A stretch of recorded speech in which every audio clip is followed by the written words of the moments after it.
IIT JEE main 2005। इसमें हमने पहले भी बात किया था कि फर्स्ट पार्ट और सेकंड पार्ट क्लास 11 से रिलेटेड होंगे और पार्ट थर्ड जो है 12 से रिलेटेड होगा। तो ये पार्ट 2 है। इसमें क्वेश्चन नंबर 9 से 16 तक दिया गया है, सॉल्यूशन उसका विद कॉन्सेप्ट दिया गया है, और जो बहुत इंपॉर्टेंट है पर्टिकुलरली नीट के लिए और जेई मेन के लिए। क्वेश्चन नंबर 9 देखते हैं।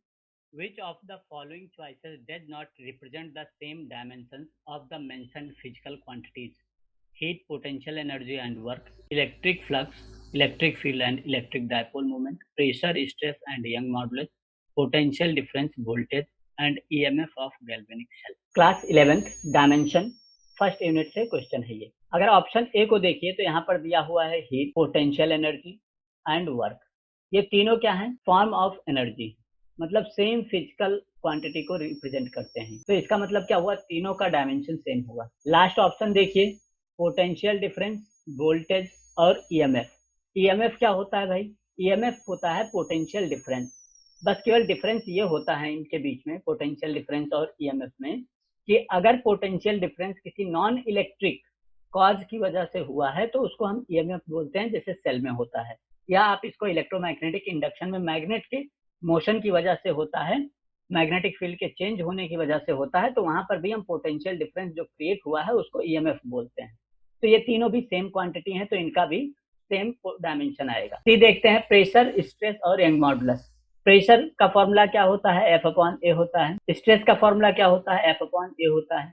यंग्स मॉडुलस क्या होता है? आपने पढ़ा है हुक्स लॉ। हुक्स लॉ मतलब sigma equal to Y epsilon. यहाँ पर देखिए, ये एप्सिलॉन क्या है? स्ट्रेन होती है, डायमेंशन लेस होता है, इसका मतलब सिग्मा, और वाई का डायमेंशन सेम होगा। सिग्मा का डायमेंशन प्रेशर के इक्वल होता है। डिफरेंस आपको पता है? नहीं पता है तो मैं बता देता हूँ। प्रेशर क्या होता है? हमेशा perpendicular to the surface act करता है, जबकि स्ट्रेस अलोंग द सरफेस भी एक्ट करती है। इसीलिए स्ट्रेस दो टाइप की होती है, नॉर्मल स्ट्रेस और टेंजेंशियल। नॉर्मल स्ट्रेस और शियर स्ट्रेस होती है। तो यहाँ पर ये भी तीनों क्वांटिटी सेम है, तो बचा क्या? यहाँ पर ये बचा हुआ है, तो इसका आंसर ये बी करेक्ट हो गया। इनमें तीनों जो क्वांटिटी दी हुई है उनका डायमेंशन सेम नहीं होगा। अब चेक कर लीजिए, क्या है फ्लक्स? इलेक्ट्रिक फ्लक्स का फॉर्मूला क्या है? Phi equal to q upon epsilon naught, या ये गॉस थ्योरम से, या इसी को हम लोग कहते हैं ई ए कॉस थीटा। अब यहाँ पर ई क्या है? न्यूटन पर कूलम्ब है, और ए क्या है? Metre square. ये इसकी यूनिट हो गई फ्लक्स की। बट इलेक्ट्रिक फील्ड की यूनिट क्या होती है? न्यूटन पर कूलम्ब होती है। तो ऑब्वियस सी बात है, इनका और इनका यूनिट सेम नहीं है, तो डायमेंशन भी सेम नहीं होगा। तो ये क्या हो गया? यही करेक्ट आंसर भी आ जाएगा। क्वेश्चन नंबर 10 देखते हैं। Which of the following processes does not involve convection of heat? Heating of glass bulb through filament, boiling of water, land breeze and sea breeze, heating of a room by heater. Class 11th thermal properties of matter से related question है। इसके option को अगर आप देखेंगे तो heating of glass bulb through filament, ये heat radiation के थ्रू होता है, ना कि कन्वेक्शन के थ्रू होता है। बॉइलिंग ऑफ वाटर, इसमें भी कन्वेक्शन। डिफरेंस पता है ना आप लोगों को? क्या होता है? कंडक्शन में मेटल या कोई ऐसा मटेरियल होता है जिसमें एटम्स एक जगह से दूसरी जगह पर ट्रांसफर का काम करते हैं। ये पूरी रॉड कहीं पर मूव नहीं करती है, इसको कंडक्शन बोलते हैं। कंडक्शन में एटम्स मूव करते हैं, पूरी रॉड मूव नहीं करती। कन्वेक्शन में जो मीडियम है वो मोशन में होना चाहिए, ये बाउंडेशन है कन्वेक्शन का। कन्वेक्शन में मीडियम का मोशन होना कंपलसरी है। और जब बॉइलिंग ऑफ वाटर होता है तो आपने देखा होगा कि जो लोअर लेवल पे वाटर होता है वो ऊपर आता है और ऊपर वाला नीचे जाता है, तो एक तरीके कन्वेक्शन करंट फ्लो करती है। लैंड ब्रीज और सी ब्रीज में भी वही होता है कि एक जगह पर टेम्परेचर कम होता है, एक जगह पर ज्यादा। मान लीजिए दिन का टाइम है, तो यहाँ पर लैंड पर टेम्परेचर ज्यादा होता है, तो एयर की डेंसिटी कम होने की वजह से एयर यहाँ पर उठ जाती है।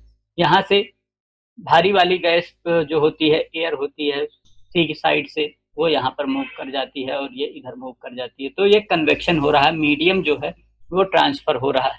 Heating of room bye heater, उसके केस में भी क्या होता है कि रूम में जो एयर होती है वो मूव करती है one place to another place. तो ये तीनों जो है कन्वेक्शन के एग्जाम्पल हैं, और जो फर्स्ट केस है वो रेडिएशन के थ्रू हीटिंग होती है। तो ऑप्शन ए यहाँ पर करेक्ट आपको मिलेगा। Question 11, a spherical body of surface area A and emissivity 0.55 placed inside a perfectly black body is maintained at temperature T. The energy radiated per unit time by the body is. Class 11 thermal properties radiation से related question है। इसमें आपने Stephen Boltzmann law पढ़ा था। क्या था Stefan Boltzmann law? Heat energy radiated by a black body per unit area per unit time, that is E upon A into T, proportional to आया था इसमें T पावर 4, एब्सोल्यूट टेम्परेचर के power 4 के बराबर होगी। अगर यहाँ से आप इसको प्रोपोर्शनलिटी साइन हटाते हैं तो E upon A T equal to sigma A T power 4 हो जाता था। ये स्टीफन बोल्ट्जमैन कांस्टेंट आ जाता था। तो E अगर पर यूनिट टाइम कोई पूछेगा आपसे तो E energy per unit time निकल के आता है सिग्मा ए टी पावर 4। ये किसके लिए था? ब्लैक बॉडी के लिए दिया था। यहाँ पर अगर कोई दूसरी बॉडी है तो 100% इफिशियंट नहीं होगी ब्लैक बॉडी की तरह। तो इमिसिबिलिटी क्या रिप्रेजेंट करता है भाई? इमिसिबिलिटी रिप्रेजेंट करता है E equal to energy radiated by any body divided by energy of black body. तो यहाँ से E इक्वल टू अगर देखोगे तो ये आ जाता है E इंटू ब्लैक बॉडी। तो यहाँ पर हमारे पास ब्लैक बॉडी का आया है सिग्मा ए टी बाई 4, तो हम लोग small e sigma A T power 4 लिख लेते हैं। अब यहाँ पर E की वैल्यू दी हुई है 0.55, तो ये आ जाएगा सिग्मा ए टी पावर 4। यहाँ से ये energy radiated per unit time आपको मिलेगा, ये फॉर्मूला आएगा। अगर यहाँ से आप जाएंगे तो ये ऑप्शन सी करेक्ट मिलेगा। Question number 12, a long cylindrical tank has a hole at a height of 0.5 meter from the bottom. The ratio of cross-sectional area of the cylinder to that of hole is 10. If the tank is filled with water up to the level of 3 meter from the bottom, the square of velocity with which water comes out of the hole is. Class 11 properties of fluid से related question है। इसमें दो चीज आपको पता होना जरूरी है, एक तो कॉन्टिन्यूटी इक्वेशन और दूसरा बर्नौली प्रिंसिपल। ये बेसिकली बर्नौली प्रिंसिपल के एप्लीकेशन में ही आपने Torricelli's law and speed of efflux पढ़ा था, उसी पर बेस्ड ये क्वेश्चन है। इसमें देखिए पानी यहाँ तक भरा हुआ है, इसमें ये हाइट दिया हुआ है h, यहाँ पर ये हाइट दी हुई है जहाँ पर छेद किया गया है, ये स्मॉल h दिया गया है और ये दिया गया है 0.5। इसका एक्सपेरिमेंट आप कर सकते हैं, घर पे जाइए छत पर, खाली टाइम है ये आजकल, और छोटी सी पिन से छेद कर दीजिए। और यहाँ पर ये टैंक ऊपर से ओपन है, तो जिस वेलोसिटी से पानी निकल रहा है उस वेलोसिटी का स्क्वायर आपको फाइंड करना है। यहाँ पर क्या है, इस सेक्शन को हम लोग 1 मान लेते हैं और दूसरे इस सेक्शन को हम लोग 2 मान लेते हैं।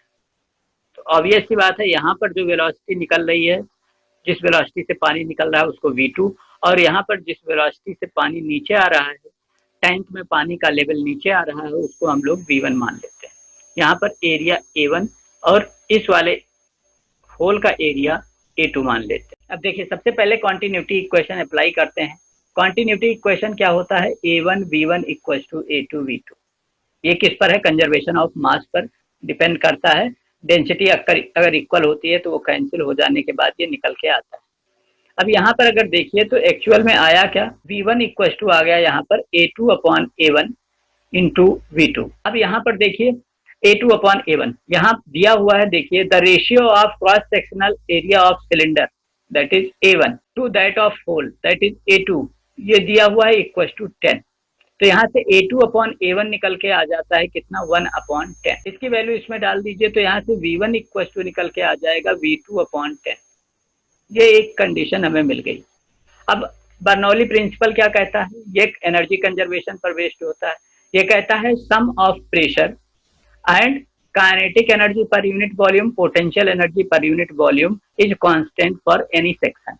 तो यहाँ पर अगर आप अप्लाई करेंगे तो P1 क्या है, क्रॉस सेक्शन 1 ओपन है, तो यहाँ पर हम लोग इसको एटमॉस्फेरिक प्रेशर मान लेते हैं।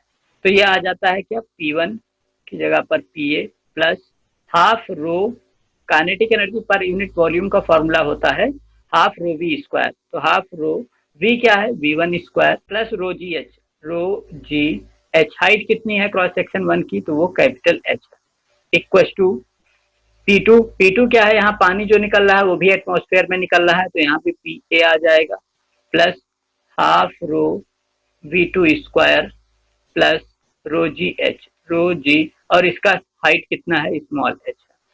ठीक है भाई, तो PA कैंसिल हो गया दोनों साइड। इसको इधर ले आइए, half rho V1 square minus half rho V2 square equal to rho g small h minus rho g capital H। यहाँ पर देखिए हाफ रो कॉमन है तो हाफ रो कॉमन ले लिया।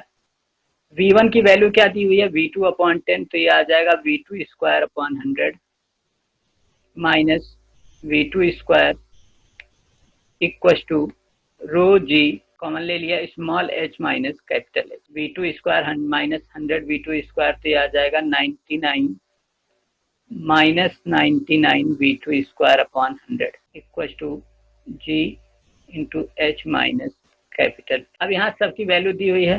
अच्छा, माइनस को आप इधर शिफ्ट कर दो तो ये आ गया 99 V2 square upon 200 equal to G capital H minus small h। यहाँ से अगर आप देखोगे तो सीधी सी बात है, V2 स्क्वायर इक्वल टू आ जाएगा 200 into G into capital H minus small h divided by 99।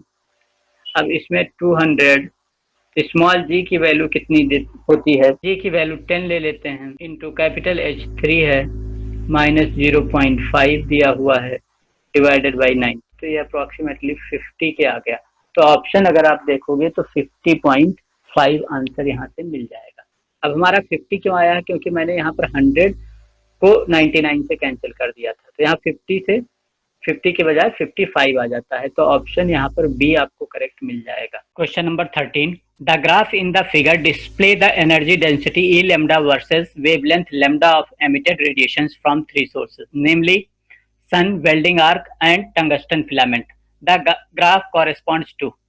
यहाँ पर तीन ग्राफ दिए हुए, तीन कर्व्स दिए हुए हैं, आपको बताना है इसमें कौन सा कर्व सन का है, कौन सा वेल्डिंग आर्क का है और कौन सा टंगस्टन का है। क्वेश्चन है class 11 thermal properties of substance में आपने कॉन्सेप्ट पढ़ा था वीन्स डिस्प्लेसमेंट लॉ और कौन सा स्टीफन बोल्ट्जमैन लॉ। क्या है वीन्स डिस्प्लेसमेंट लॉ, आता है lambda max into T equals to constant. ये वीन्स डिस्प्लेसमेंट लॉ है, मतलब लैम्डा जो मैक्सिमम होता है वो क्या होता है, इनवर्सली प्रोपोर्शनल टू 1/t होता है। लैम्डा मैक्स 1/t के प्रोपोर्शनल होता है। अगर यहाँ से देखें तो जिसका लेमडा ज्यादा हो उसका टी कम होगा, जिसका लेमडा कम है उसका टी ज्यादा होगा। इसका मतलब ये हुआ, यहाँ पर अगर देखिए कि इसका लेमडा जो थर्ड कर्व है लेमडा 3 यहाँ पर आएगा, लेमडा 2 यहाँ पर आएगा एनर्जी मैक्सिमम जो मिल रही है, और लेमडा 1 यहाँ पर आएगा। तो यहाँ से एक चीज क्या क्लियर होती है कि lambda 3 is less than lambda 2 is less than lambda 1। और यहाँ से अगर टेम्परेचर देखोगे तो T3 is greater than T2 is greater than T1। अच्छा, टेम्परेचर जिसका ज्यादा है उसकी एनर्जी भी ज्यादा होती है। यही चीज क्या बोलता है स्टीफन बोल्ट्जमैन लॉ, वो क्या बताता है, energy radiated per unit time per unit area is proportional to T⁴। ये लॉजिकल सा फॉर्मूला था। अब यहाँ से अगर देखिए तो आपको क्या पता है टेम्परेचर किसका ज्यादा होता है, भाई सबसे ज्यादा सन का होता है, इसका मतलब ये यहाँ पर सन होगा। दूसरा आता है वेल्डिंग और फिलामेंट। तो ये बच्चों में थोड़ा सा कंफ्यूजन कई बार होता है कि टेम्परेचर किसका ज्यादा होता है। अदरवाइज ये वेल्डिंग का ज्यादा होता है और टंगस्टन का सबसे कम टेम्परेचर होता है। वेल्डिंग का अप्रोक्सीमेटली 3000 डिग्री सेल्सियस हम लोग मान के चलते हैं, और टंगस्टन का जो होता है वो 2200 से 2500 डिग्री सेल्सियस मान के चलते हैं, ये आता है। तो यहाँ पर वेल्डिंग का टेम्परेचर ज्यादा है। तो यहाँ से अगर आप देखोगे तो सबसे पहला वाला जो कर्व है ये टंगस्टन का होगा, दूसरा वाला जो होगा वो वेल्डिंग आर्क का होगा, और तीसरा जो होगा वो सन का होगा। अगर ऑप्शन के थ्रू देखोगे तो यहाँ पर ऑप्शन सी जो है वो correct. The volume of mono atomic gas is decreased bye 10% by increasing its pressure from 1.01 into 10⁵ pascal to 1.122 into 10⁵ Pascal at constant temperature. If the compression is carried out adiabatically, the value of adiabatic bulk modulus and the percentage reduction in volume would be। कौन सा chapter पढ़ता है, thermodynamics class 11। Isothermal process के लिए आपको क्या पता है, पीवी इक्वल टू कांस्टेंट होता है। एडियाबेटिक प्रोसेस के लिए आपको क्या पता है, एडियाबेटिक के लिए PV power gamma equal to constant. अब यहाँ पर ये गामा आपको पता नहीं तो हम निकालेंगे कैसे, गामा की वैल्यू हमें मोनो एटॉमिक गैस से पता होनी चाहिए थी। कैसे, क्योंकि गामा इक्वल टू होता है 5/3 मोनो एटॉमिक के लिए और 7/5 डाई एटॉमिक के लिए। खैर हमारे पास मोनो एटॉमिक गैस है तो ये काम का है, और ये हमारे पास है 1.66 या 1.67 मान। अब देखिए आइसोथर्मल प्रोसेस है, इसको अगर हम डिफरेंशिएट कर दें तो हमें फॉर्मूला क्या मिलेगा, PdV plus VdP equal to constant. तो यहाँ से जो रीअरेंज करेंगे तो PdV इक्वल टू मिलता है माइनस VdP, और अगर यहाँ से देखिए तो माइनस P इक्वल टू आ जाता है minus DP upon V upon, ये क्या होता है, ये बेसिकली बल्क मॉडुलस का फॉर्मूला आपने पढ़ा था। तो एक्चुअल में आइसोथर्मल प्रोसेस में जो बल्क मॉडुलस होता है वो P होता है, और यहाँ पर जो होता है एडियाबेटिक प्रोसेस में वो बल्क मॉडुलस जो होता है वो गामा इंटू पी होता है, या कह लो gamma times of isothermal process होता है, बीटी लिख लेते हैं एडियाबेटिक का। ये तो हम यहाँ से निकाल सकते हैं आइसोथर्मल प्रोसेस की कंडीशन सब हमें दी गई हैं। डीपी चेंज इन प्रेशर, देखिए चेंज इन प्रेशर कितना हो रहा है भाई, 1.122 में से आपको 1.01 माइनस कर दोगे तो ये निकल के आ जाएगा 2110 पॉइंट इंटू 10 टू पावर 5। ये प्रेशर चेंज हो रहा है, डेल्टा पी हो रहा है। अच्छा डेल्टा वी कितना हो रहा है, 10% हो रहा है, तो इसको हम 0.1 लिख सकते हैं, या डेल्टा वी अपॉन वी 0.1 आ गया।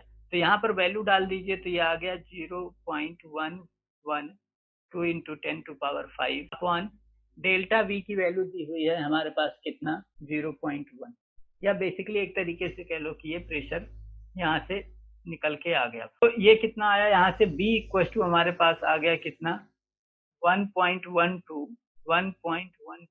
10 पावर 5 पास्कल। ये किसका था, आइसोथर्मल का। तो एडियाबेटिक का कितना हो जाएगा, B adiabatic equal to gamma 1.66 या 67 into 1.12 into 10 to power 5 multiply कर देंगे तो यहाँ से निकल के आ जाएगा कितना, ये 1.867 इंटू 10 पावर 5 पास्कल। ये एडियाबेटिक का हमारे पास ये निकल के आ गया। अच्छा अगर इसी को फॉर्मूला क्या लिख ले हम, ये होता कितना है, delta P upon delta V upon B. ये हमें अब यहाँ से अगर डेल्टा वी अपॉन बी हमसे कोई कहे निकाल दीजिए तो भाई delta V upon B equal to हम लोग निकालेंगे क्या, delta P upon 1.867 into 10 to power 5। तो डेल्टा पी कितना है हमें पहले से ही पता है, डेल्टा पी की वैल्यू आ जाएगी कितना 0.112 into 10 power 5 divided by 1.867 into 10 की पावर 5। इसे आप 10 पावर 5 कैंसिल हो गया, इंटू 100 कर लेंगे परसेंट के लिए, तो ये आ गया कितना 11.2 डिवाइडेड बाई 1.867। ठीक है, ये अगर 2 से डिवाइड कर देंगे तो ये 6 आ जाएगा, सॉरी डी निकल के आएगा, डी ऑप्शन यहाँ पर करेक्ट होगा। An open pipe resonates at second harmonic at frequency f1. One end of the pipe is closed. The frequency is gradually increased till it resonates at nth harmonic when frequency is f2. Which of the following condition hold good? Class 11th wave chapter से related question. यहाँ पर आपने resonance के बारे में पढ़ा है और open organ pipe and closed organ pipe के केस में पढ़ा है।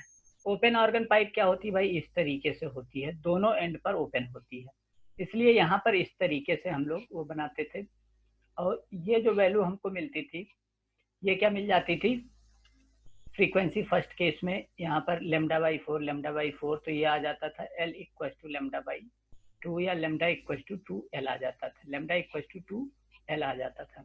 और यहाँ से अगर हम देखें तो V इक्वल टू होता था न्यू लेमडा, यहाँ F लिखा हुआ फ्रीक्वेंसी के लिए F लेमडा, तो F equal to V upon lambda, और लेमडा की वैल्यू यहाँ से 2L दिया हुआ है तो ये हो जाता था। तो F इक्वल टू हमारे पास आ जाता था क्या, V अपॉन 2L, और कई फ्रीक्वेंसी हार्मोनिक के लिए NV अपॉन 2L होता था। क्लोज्ड ऑर्गन पाइप में एक एंड क्लोज होता था और वहां पर इस तरीके से बनता था, और ये L equal to lambda by 4 हो जाता था, या लेमडा इक्वल टू 4L हो जाता था, लेमडा इक्वल टू 4L आ जाता था। तो यहाँ पर F2 इसके क्लोज्ड के केस में F2 अगर हम कह लें तो ये आ जाता था NV अपॉन 4L। क्वेश्चन के हिसाब से चलेंगे तो पहला ओपन ऑर्गन पाइप की फ्रीक्वेंसी F1 पर है, तो F1 इक्वल टू निकल के आ जाएगा V अपॉन 2L, और N की वैल्यू सेकेंड हार्मोनिक दी हुई है तो 2 रखेंगे, तो यहाँ से आ जाएगा V अपॉन L। दूसरे केस में क्या दिया हुआ है, सेकेंड जो है वो क्लोज्ड ऑर्गन पाइप है और क्लोज्ड ऑर्गन पाइप के केस में F2 इक्वल टू होता है NV/4L। डिवीजन करेंगे तो क्या आ जाएगा, F2/F1 इक्वल टू N/4। तो यहाँ से F2 इक्वल टू निकल के आ जाएगा N/4 इंटू F1। अब देखिए क्लोज्ड ऑर्गन पाइप में जो इवन हार्मोनिक्स होते हैं वो होता नहीं है, मतलब जो यहाँ पर हमने NV/4L लिखा हुआ है, यहाँ N की वैल्यू 1 हो सकती है, 2 हो सकती है, 2 नहीं हो सकती है, 3 हो सकती है, फिर 4 नहीं हो सकती है, 5 हो सकती है, मतलब केवल ऑड फ्रीक्वेंसीज मिलती हैं। तो यहाँ से अगर देखें तो हम इसकी वैल्यू अगर 3 रखते हैं तो ये कितना आ जाएगा। अब हमने क्वेश्चन आता है कि 5 क्यों रखा। अब आप देखिए अगर ऑप्शन 1 यहाँ से जैसे ही नीचे N/4 आया है तो ऑप्शन क्या है, ये 4/3 F1 नहीं हो सकता है और B नहीं हो सकता है। बात आती है C और D में। C और D में देखिए अगर यहाँ पर आपने 4 की वैल्यू N की वैल्यू 4 ले ली तो यहाँ पर ये सीधा 4/4 1 हो जाएगा, तो ये कैंसिल हो गया। तो बचा क्या, N की वैल्यू आपके पास 5 लेना ही पड़ेगा, तभी N इक्वल टू 5 और F2 equal to 5/4 F1 possible हो सकता है। अगर 1 रखते तो N की वैल्यू 1 कहीं ऑप्शन में नहीं है, आपके पास ऑप्शन क्या है, केवल 1 3 5 रख सकते हो आप। तो उसके हिसाब से भी देखोगे तो N की वैल्यू 4 और 4 नहीं रखी जा सकती, ये ऑप्शन वैसे निकल जाता है। ठीक, यहाँ पर इस वाले सेकंड वाले केस में यहाँ पर 4/3 था, बट आपके पास नीचे डिनोमिनेटर में 4 मिला हुआ है, तो यहाँ से अगर देखोगे तो ऑप्शन डी करेक्ट मिलेगा आपको। Question number 16, in a resonance tube with tuning fork of frequency 480 Hz. First resonance occurs at water level 30.2 cm and second resonance occurs at 63.5 cm. The maximum possible error in the speed of sound is 182, 187, 192, 197.0 centimetre. देखिए सबसे पहली चीज तो ये समझिए, last class भी हमने wave पर ही था क्लास 11th के, और ये भी क्वेश्चन उसी पर बेस्ड है, रेजोनेंस पर बेस्ड है। यहाँ पर ओपन ऑर्गन पाइप और क्लोज ऑर्गन पाइप के बारे में हमने लास्ट क्वेश्चन में भी बात किया था। यहाँ पर भी ये रेजोनेंस अकर जो होता है वो किस पर होता है, क्लोज्ड ऑर्गन पाइप होगा, क्योंकि वन एंड पर वाटर भरा होता है। इस तरीके से मान लीजिए ऐसे पाइप। तो फर्स्ट केस में जो वाटर लेवल है वो कितना है, 30.2 सेंटीमीटर, मतलब यहाँ से यहाँ तक नीचे पानी भरा हुआ है, और ये जो ऊपर वाली लेंथ है ये दिया हुआ है हमारे पास L1 इक्वल टू 30.2 सेंटीमीटर। लेकिन एरर भी इसमें इन्वॉल्व होगा, तो हम लोग L प्लस ई मान लेते हैं, L1 plus E equal to मान लेते हैं, ये कितना आ जाता है 30.2 सेंटीमीटर। दूसरे केस में दिया हुआ है क्या कि यहाँ पर इस बार 63.5 सेंटीमीटर तक पानी भरा हुआ है, मतलब यहाँ तक पानी, ये लेंथ ये होगा L2, और इसके हिसाब से देखेंगे तो L2 plus E equal to निकल के आ जाएगा क्या, यहाँ पर 63.5 सेंटीमीटर दिया हुआ है। क्लोज्ड ऑर्गन पाइप में जो हार्मोनिक्स बनते हैं उनके लिए क्या फॉर्मूला आया था हमारे पास, फ्रीक्वेंसी F इक्वल टू आ गया था NV/λ,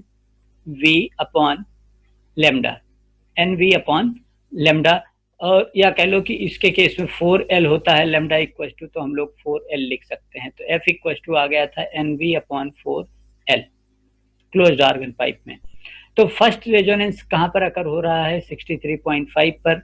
सेकेंड रेजोनेंस अकर हो रहा है कहाँ पर, 63.5 सेंटीमीटर। तो अगर हम कहें कि पहला जो है फर्स्ट उस पर हो रहा है, फर्स्ट हार्मोनिक के साथ में हो रहा है, तो दूसरा सेकेंड हार्मोनिक के पास में होगा। तो फर्स्ट हार्मोनिक, ध्यान रखना यहाँ पर n की वैल्यू क्या होती है, 1 3 5 होता है, लास्ट क्वेश्चन में बताया गया था, और नंबर सी होती है क्लोज्ड ऑर्गन पाइप में। तो यहाँ पर f की वैल्यू फर्स्ट के केस में अगर देखिए तो ये आ जाएगा F इक्वल टू 1 वैल्यू डाल दें तो 1 इंटू V/4L, और दूसरे के केस में फ्रीक्वेंसी आ जाएगी F equal to second harmonic जो होगा वो 3V/4L होगा। ठीक है, यहाँ से अगर आप देखिए F और दोनों रेजोनेंस अगर हो रहे हैं, इसका मतलब ये F दोनों का सेम है यहाँ पर। तो हम लोग क्या करेंगे, यहाँ से देखिए सीधी सी बात, L1 plus E equal to first case में लिखेंगे कितना, V/4, और ये F आ जाएगा, L की जगह पर V/F लिख दिया। दूसरे केस में कितना आ जाएगा यहाँ पर, L2 plus E equal to 3V/4F। यहाँ पर देखिए हमने L को F से रिप्लेस कर लिया है। फर्स्ट के केस में L जो है L1 प्लस ई है, सेकेंड के केस में ये दिया हुआ है। अगर हम माइनस करें L2 माइनस L1 निकालें यहाँ पर, तो ये कितना आ जाएगा 2v/4f। तो यहाँ से कैंसिल होके आ जाएगा क्या v/2f। अच्छा, ये तो हुआ फॉर्मूला। क्या फॉर्मूला है एक बार फिर से लिख लेते हैं यहाँ से, L2 minus L1 equal to v/2l या इंटू 2/f लिख लिया। अच्छा भाई, अगर एरर की बात करिए, एरर कभी माइनस होता नहीं है, इसलिए अगर आप यहाँ 2 into delta L1 L2 plus delta L1 लिखेंगे तो वो कितना आ जाएगा डेल्टा v/f। v क्या है, स्पीड ऑफ साउंड है, डेल्टा v/f, और डेल्टा v हमको निकालना है। तो यहाँ से अगर आप देखिए तो डेल्टा v इक्वल टू आ जाएगा 2f delta L1 plus delta L2। ये ध्यान रखना कि यहाँ पर फॉर्मूले में माइनस होता है, बट यहाँ पर हम ऐड करते हैं। क्यों करते हैं, क्योंकि एरर कभी माइनस में माइनस नहीं किया जाता। दो क्वांटिटीज में अगर एरर है तो वो माइनस नहीं होती, ऐड होती है। अच्छा, यहाँ डेल्टा L1 दिया हुआ है। अब यहाँ बहुत ध्यान देने वाली बात यह है कि जो लेंथ दी गई है वो 63.5 दिया गया है। इसका मतलब यहाँ पर जो एरर हो सकता है वो कितने का हो सकता है, 0.1 का हो सकता है। डेल्टा 1 32.2 दिया गया है, तो डेसिमल के केवल एक डिजिट तक दिया गया है। इसका मतलब इसमें भी जो एरर हो सकता है वो 0.1 हो सकता है। तो इसलिए मैक्सिमम एरर इसमें 0.1 दिया हुआ है। तो आपको क्या लिखेंगे, 2 इंटू फ्रीक्वेंसी 480 दी हुई है और फ्रीक्वेंसी एरर जो है 0.1 प्लस 0.1 है। यहाँ से मल्टीप्लाई करेंगे तो ये आ जाएगा 0.4 इंटू 480। तो यहाँ से 0 से इसका डेसिमल कैंसिल हो जाएगा, 48 4 जा हो जाएगा कितना 192.0 सेंटीमीटर। ये आ जाएगा डेल्टा वी, मतलब error in maximum possible error in speed. तो यहाँ से देखेंगे तो ऑप्शन सी करेक्ट होगा।